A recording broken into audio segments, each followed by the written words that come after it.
Salut à tous mes futurs mariés, c'est Florian Gare. Aujourd'hui on se retrouve pour une nouvelle vidéo. Une vidéo incroyable parce que je suis pas avec n'importe qui aujourd'hui. Je suis avec une personne que vous connaissez, elle a fait Danse avec les stars.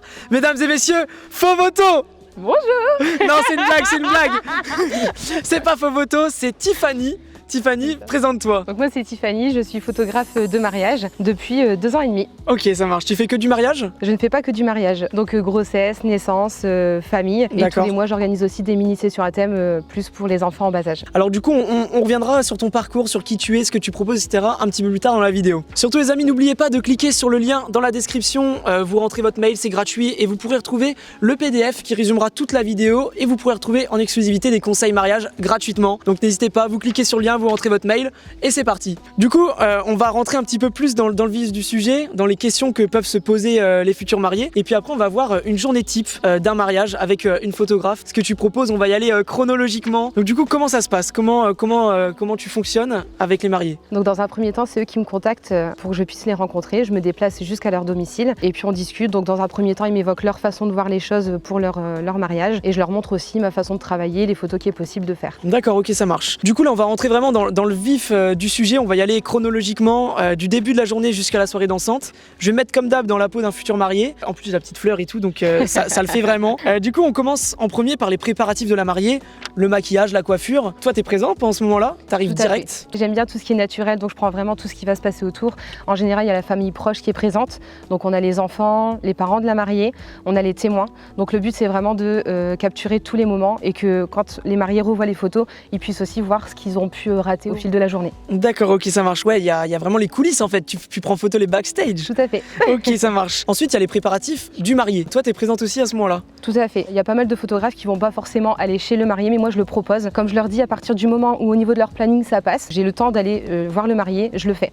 Comme ça fait vraiment un souvenir pour tous les deux. Il n'y a pas que la future mariée qui est mise en valeur, il y a aussi le futur marié. Les témoins sont présents, les parents du marié, et c'est des moments très importants à prendre en photo aussi. D'accord, donc toi t'es vraiment mobile quoi. Tu te déplaces chez la mariée, après tu vas chez le marié. C'est ça. Donc ça c'est bien, c'est bien d'avoir quelqu'un qui se déplace comme ça. Préparatif du marié, pareil, du coup tu vas prendre en photo toutes les coulisses. Dis-nous un peu plus. Ah bah en général chez le marié on s'amuse, c'est toujours un peu plus festif. Hein. Ah ouais, on va déjà commencer par boire un petit peu pour se détendre. Ah ouais, carrément direct.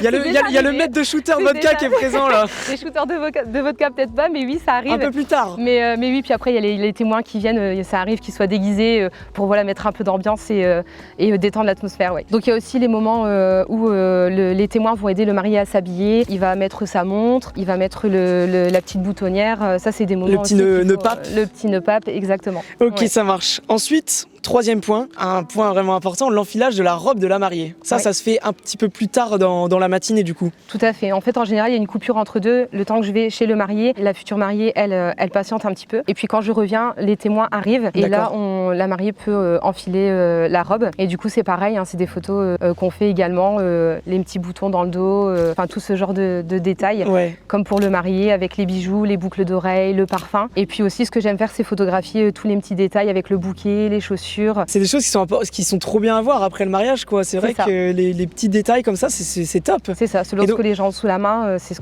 que j'essaye de photographier, ouais. Et donc il doit y avoir plein de moments d'émotion encore incroyables quand il y a l'enfilage de la robe, quoi. C'est ça. Ok, ça marche. Du coup, après, quatrième point, la rencontre éventuelle des mariés. Oui. Ou le départ en fait à la mairie. Tout à fait. Donc là pareil, tu prends en photo à ce moment-là. Ouais, ça se fait de plus en plus. Les futurs mariés aiment bien se découvrir en intimité. D'accord. Donc là à ce moment-là, en général, ça se fait avant le départ à la mairie. C'est le marié qui découvre la robe. Ah là c'est le plein et la mariée qui découvre le costume. C'est ça. Et là il faut rien rater parce que c'est vraiment l'émotion, elle est vraiment au top de se découvrir comme ça.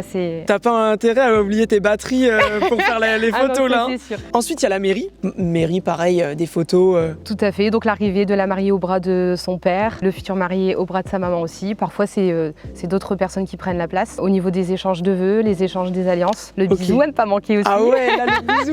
Imagine le bisou, il est flou. Et moi, j'ai une question parce qu'on a fait une petite interview avec Diana qui a été officiante de cérémonie. En général, la photographe est présente à la mairie. Le DJ, par exemple, moi, je suis pas présent à la mairie. Mais du coup, est-ce que ça t'est déjà arrivé d'avoir un nom? Genre, est-ce que voulez-vous prendre pour époux? Non. Est-ce que ça arrive? Ça ne m'est jamais arrivé. Est-ce que vous pensez, là, tout le monde derrière, là, est-ce que vous pensez que ça t'est déjà arrivé? Entre la mairie et l'église, le marié est parti quoi. Le marié est parti? Le marié est parti, donc il a signé à la mairie et sur le chemin de l'église il a changé d'avis. Donc, Oh là là les amis, anecdote de fou là. Du coup ensuite après la mairie vient la cérémonie du coup religieuse ou la cérémonie laïque. Oui. Petit placement de la vidéo cérémonie laïque que vous pouvez retrouver juste ici. Église, cérémonie laïque, t'es tout le temps présente en Oui. fait. Tout le temps présente. Ok, tu suis les mariés dans leur journée en fait. Je les suis de A à Z et je dirais même que je suis plus à leur crochet que leur témoin. Ah ouais? Je vis vraiment la journée intégralement avec eux. Et donc qu'est-ce que tu peux prendre en photo pendant la cérémonie religieuse ou la cérémonie laïque? Est-ce que tu as des exemples à nous montrer qui s'affichent à l'écran? Donc on a l'entrée des enfants qui présente la mariée qui va arriver juste derrière. Donc là c'est un moment qui est très silencieux où tous les regards vont vraiment se tourner sur la mariée. C'est vrai quand il y a les enfants c'est d'autant plus émouvant. Ensuite comme la mairie il y a encore un échange de vœux qui est fait. Le baiser toujours à ne pas rater.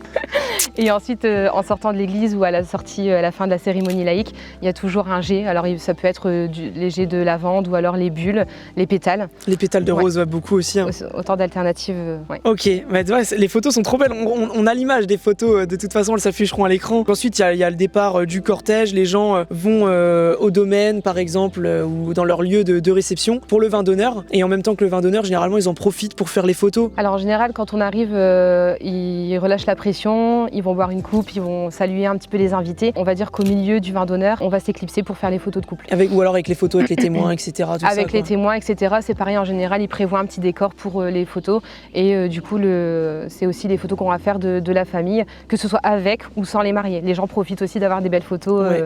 sur leur 31. Et ce qui est sympa avec des domaines, c'est que du coup, il y a des hectares par exemple autour de cette abbaye de forêt, il y a les ruines du château et tout derrière, où du coup on peut faire des photos, on peut se déplacer et faire des photos vraiment dans des cadres incroyables. Tout est exploitable. Après, on a vraiment de la chance quand on a de beaux extérieurs à proximité du lieu de réception. Ouais. Alors bien sûr, le jour J, on en fait, mais il y a aussi une possibilité, c'est de faire la séance day after. Par exemple, les intempéries ou le fait qu'il n'y ait pas de quoi faire de belles photos, de très belles photos le jour J, on reprogramme une séance après le mariage. D'accord. Et ça permet de vraiment prendre le temps de faire les photos de couple. D'accord, tu vois ça je le savais pas. Donc dans la semaine après, généralement il peut y avoir une En général, ça séance. suit, c'est dans le mois grand maximum parce qu'en fait, ils ont encore la tête dans leur journée Ouais, c'est ça. de mariage. Ils sont encore dans le vif du sujet. Et oui, en fait, ça permet d'avoir vraiment les photos qu'ils souhaitent dans un lieu qu'ils n'auront pas forcément à proximité. D'accord. Parce qu'il y a la durée de la séance photo, mais il ne faut pas oublier qu'il y a le temps de trajet à l'aller et au retour. Bien Donc, sûr. Si la séance photo dure une demi-heure, vous rajoutez le temps de trajet. Bien sûr. Bah ouais, carrément. Du coup après tout ça ou pendant tout ça, il y a le lancer de bouquet ou le jeu des rubans. Donc le jeu des rubans, c'est les gens, ça s'affiche à l'écran, j'espère. Ensuite, après tout ça, il y a l'entrée des mariés dans la salle. Donc là, grand moment aussi à ne pas louper. Et donc là, pareil, autant d'alternatives. Il y en a qui rentrent juste sur un fond musical qui va donner l'ambiance de la soirée.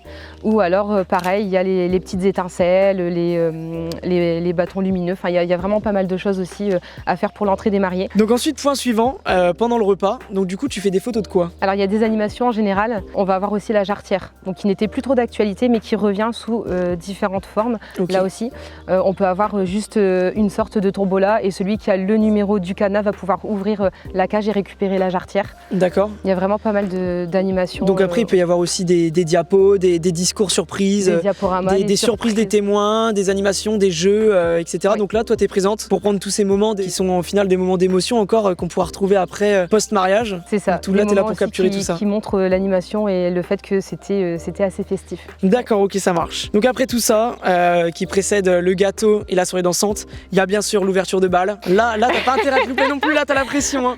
Alors t'as là, la oui, pression, l'ouverture t'es là. de bal, on reste sur, on revient encore sur les ouvertures de bal classiques, mais il y aura toujours quand même quelques portées qui seront faites à ne pas louper. Parce que ça, c'est des photos qui restent quand même très Ah attendues ouais. également. Ouais. En plus, des fois, tu sais, quand il y a de la fumée lourde Les jets ou quoi, de scène, voilà, et tout c'est ça, ça. là, c'est encore plus beau. Après le gâteau, Le gâteau, en général, il y a les coupes de champagne.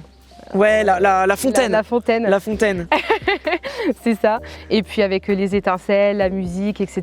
Et là, c'est pareil. Ça fait partie des moments clés au niveau D'accord. des photos. Et après tout ça, il y a la soirée dansante. Oui. Et donc toi, t'es présente un petit peu pendant la soirée dansante. Tu es là jusque minuit, jusque 1h, jusque 2h. En général, je fixe un créneau horaire jusqu'à 2 heures à peu près, D'accord. en sachant que voilà, je suis pas non plus, je suis pas à regarder ma montre, mais en général, ce sera ça. Mais ce qui est tard, moi je vois beaucoup de photographes qui se barrent avant. Ah, il y en a qui sont très Ouais. stricts à la minute s'il y a un retard dans le planning, et ça justement, c'est quelque quelque chose qu'on peut pas gérer, il y a forcément des décalages, des retards, et du coup on peut pas se dire à minuit il faut que ce soit terminé.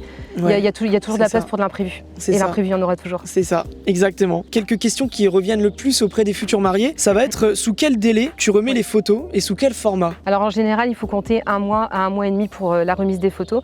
Et moi, je les remets sur clé USB, dans un coffret qui va être personnalisé à leur nom et à la date de leur mariage. D'accord, t'as des photos de ça? Ouais. Ça s'affiche tout de suite. Le petit coffret, hyper sympa. C'est incroyable, là, ils auront vraiment un truc personnalisé de ta part. Ils garderont un super souvenir. C'est le but des photos, et un coffret. Tu joues bien ton rôle. Hein. Là, le métier, tu le fais à fond. Moi, par exemple, je me marie. Est-ce que j'ai un album? Je le propose aussi. Et là, c'est pareil. Le but, c'est que les mariés soient ravis du résultat. Donc là, j'en discute avec eux. Le but, c'est que ça ressemble à ce qu'eux auraient fait. Il y en a qui se sentent pas de le faire et qui préfèrent déléguer. Ils n'ont pas le temps. Enfin, c'est vraiment pas leur truc. Mais on en discute. Il y en a qui vont vouloir mettre un tas de photos. Mais ce que je conseille, c'est quand même de vraiment mettre les moments clés avec les personnes qui sont le plus proches, les témoins, les parents, pour que ce soit quand même très aéré et qu'on profite des photos, que ce soit pas vraiment un pêle-mêle de toutes les photos de la journée, mais que tout soit en miniature en fait. D'accord, ok, ça marche. Du coup, Tiffany, petite question signature. Quelle est la chose la plus extraordinaire que tu aies vue sur un mariage? Alors la plus extraordinaire et la plus émotive pour moi, c'est lorsque le père du marié a procédé à leur union. Donc en fait, il fait partie du conseil municipal et sans que le marié soit au courant, c'est lui qui a procédé à leur union. Et donc là, émotion plus. Oh, ça devait être émotion de 100% là. Ah là, les larmes pour tout le monde. Ah ouais, là j'avoue, là ça doit être incroyable de voir ça. Où est-ce qu'on peut te retrouver, tiens? Alors sur les réseaux sociaux surtout, donc sur Facebook, l'Instant T Photographie, et également sur Instagram. D'accord. Et après, j'ai mon site web qui est en construction. Bon, du coup les amis, n'hésitez pas à aller vous abonner en force à son profil, ça s'affiche juste ici. Et le site est en construction, donc au moins vous allez vous abonner, vous allez la suivre. Elle va le dire en story, le site est en ligne et vous allez y aller. Tu es situé où? À Wavrechin-sous-Denain. Je suis à 20 minutes de Valenciennes et à 40 minutes de Lille. Ok, dans le nord. Mais tu te déplaces? Je me déplace pour l'instant dans la région du Nord, oui. Ok, Hauts-de-France? Hauts-de-France. Hauts-de-France, Paris? C'est possible. C'est possible? C'est possible aussi. Du coup, Tiffany, je te remercie pour déjà d'être venue ici. Merci à toi. Dans cet endroit, c'était incroyable, il faisait beau. Merci. On a de la chance. On a réussi. Une belle journée. Et oui, belle journée, beau tournage. Du coup, je te remercie pour cette vidéo, c'était top. Merci à toi. Et écoute, ça fait plaisir. Du coup, comme je le disais en début de vidéo, vous pouvez cliquer sur le lien en description. Vous rentrez votre email, c'est gratuit. Vous pourrez télécharger un PDF qui résumera toute la vidéo, qui résumera plein de conseils gratuits pour votre mariage. Donc n'hésitez pas, c'est gratuit, allez-y. Et n'hésitez pas aussi à vous abonner à la chaîne, à activer la cloche, à mettre un like. Et surtout à me dire aussi dans les commentaires ce que vous avez pensé de cette vidéo, ce que vous voulez voir sur la chaîne. Et si vous avez des questions, n'hésitez pas à les poser. On y répondra très rapidement en commentaire et il y aura une FAQ, on pourra répondre à toutes vos questions et aussi à partager la vidéo pour aider tous les futurs mariés de France. Nous on se dit vendredi prochain à 18 h, c'était Florian Hogard, à la semaine prochaine, ciao!